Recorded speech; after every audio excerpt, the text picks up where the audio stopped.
ADA signs.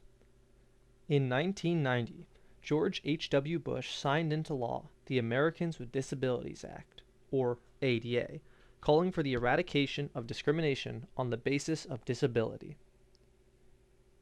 Since then, it has undergone many revisions, and as of now, the collection of rules and regulations institutions must follow is over 450 pages long.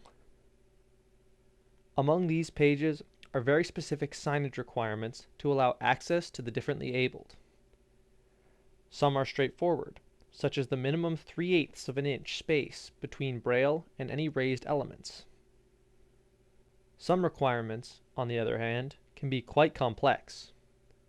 For example, when mounting ADA signage, the lowest line of braille must be at least 4 feet from the ground, but the baseline of the highest line of raised text must be less than 5 feet from the ground. And up to now, we've just talked about federal code. Each state, and in our case California, has their own ADA code as well.